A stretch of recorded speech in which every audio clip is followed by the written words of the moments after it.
Замените слово «потом» на слово «никогда». Так вы, по крайней мере, не будете себя обманывать. Алексей Христинин, психолог, маркетолог.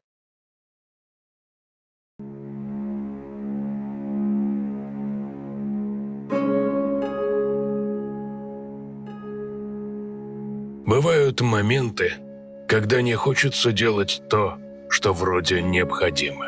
Есть задача, важность которой понимаешь целиком и полностью, но всячески откладываешь ее решение на потом. Ты готов заниматься чем угодно, но только не ее решением. Если вам доводилось испытывать это ощущение, то, поздравляю, вы знакомы с прокрастинацией. Это не просто мгновенное решение отложить что-то на потом.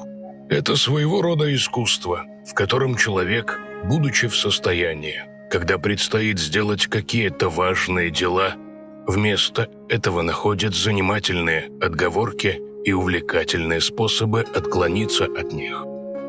В этом состоянии время превращается в гибкую сущность, которая по своему капризу течет медленнее, когда речь заходит о делах, требующих немедленного внимания. Исследования утверждают, что прокрастинация может быть результатом не только отсутствия мотивации, но и влияния психологических факторов, таких как страх неудачи или жажда совершенства. Этот феномен похож на танец со временем, где каждый шаг наполнен изысканными увлечениями, предотвращающими приближение к цели. Человек становится мастером убеждений, убеждая себя в том, что сейчас не самое подходящее время или завтра будет лучше. Таким образом, прокрастинация становится виртуозным способом обмана самого себя, растворяя важные задачи в густом тумане будущего. Однако, несмотря на ее сложность, прокрастинация может быть преодолена.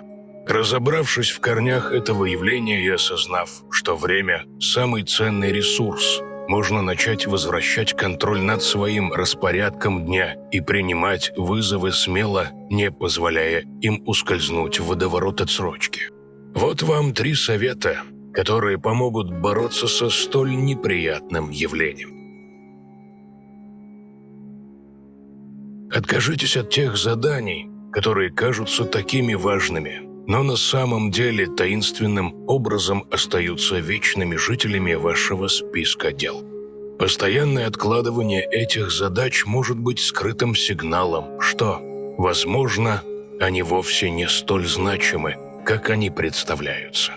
Когда вы стремитесь к завораживающему горизонту, на который направлен ваш взгляд, не забывайте задаться вопросом: насколько эти суетливые моменты в вашей жизни соответствуют вашим настоящим приоритетам? Попробуйте провести честный анализ и выявить, какие именно обязанности вы сами себе насаживаете, возможно, в попытке достичь какой-то идеальной картинки своего дня или жизни в целом. Отказ от ненужных дел – это не только освобождение времени, но и умение фокусироваться на том, что действительно важно. Представьте себе, как бы выглядел ваш день, если бы вы смогли освободить его от ненужного багажа. Какие же приоритеты вы поставили бы на первый план? Этот отказ от лишнего может быть своего рода освобождением, которое позволяет вам более ясно видеть свои истинные цели и двигаться к ним с уверенностью.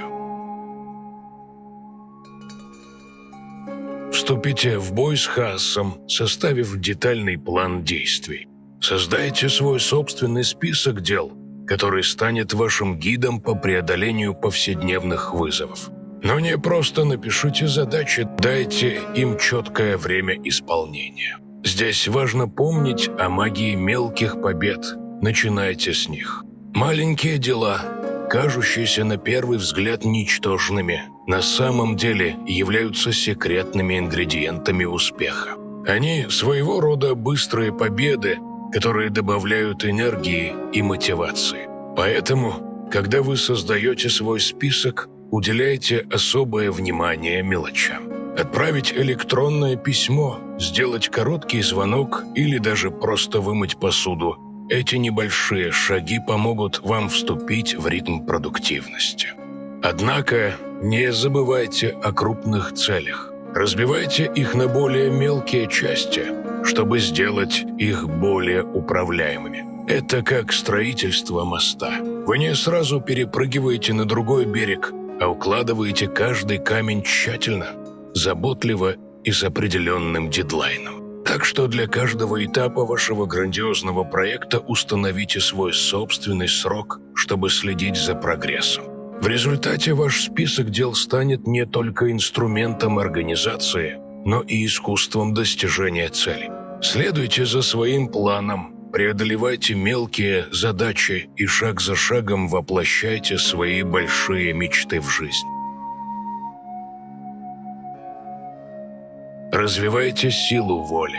Вы можете начать с того, чтобы поставить перед собой задачу выполнять не самые приятные, но важные дела. Будь то раннее утреннее пробуждение для зарядки или даже назначение встречи с ведром и тряпкой для волшебства в виде чистоты в доме. Представьте вашу волю как мышцу, которую можно укрепить через тренировки. Каждый раз, когда вы добиваетесь выполнения того, что может показаться не самым удобным или приятным, вы качаете свою волевую мышцу, придавая ей больше силы и стойкости. Рутина может быть вашим союзником в этом великом поединке с ленью и отсрочкой. Поставьте перед собой ясные цели и включите в свой ежедневный график моменты, требующие от вас усилий воли. Важно понимать, что эти задачи не только улучшают вашу физическую или домашнюю обстановку, но и формируют в вас привычку преодолевать себя. Таким образом, каждое утро становится вашим собственным тренировочным лагерем, а каждая мелочь, к которой вы приступаете, это ваш личный чемпионат. Тренируйте свою волю, и вы удивитесь, насколько это может преобразить вашу жизнь, сделав ее более управляемой и наполненной достижениями. Надеюсь, что эти подсказки окажут вам помощь в путешествии жизни. И берегите себя, ведь кроме вас этого никто не сделает.